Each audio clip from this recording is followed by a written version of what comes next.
Eto na nga po. May kasama rin po ako, syempre, na maghahatid ng kasiyahan po sa inyong lahat. Mr. Kobe Paras.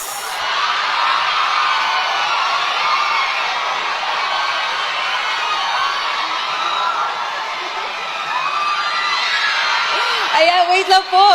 Hello po sa inyo, hello po sa inyo. Hello!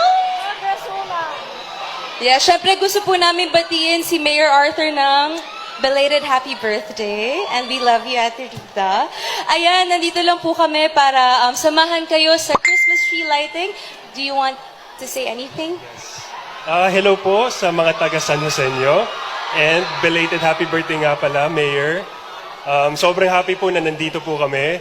Pasko na Pasko nga ang feeling na yun. And excited na po kami na nandito kami. Yeah. Let's start! Let's light it up! Yes, ako magandang gabi po, no? Nakaka-starstruck naman talaga ang mga beauty at ang mga itsura ni Mr. Kobe, no? Pwede ba anayahan namin kayo ulit sa gitna? Sa gitna ulit? Yes, oo. Sa Ready pagkakataon na ito, akong pwede ba bang ipailawan? anayahan muna ang ating punong lungsod at ating mayor to have a photo ops kasama ang ating mga odds? Pwede ba bang tumayo ang lahat? Tayo po ang lahat. Let's have photo ops po. Our family picture po. So dito po tayo titingin. Dito po tayo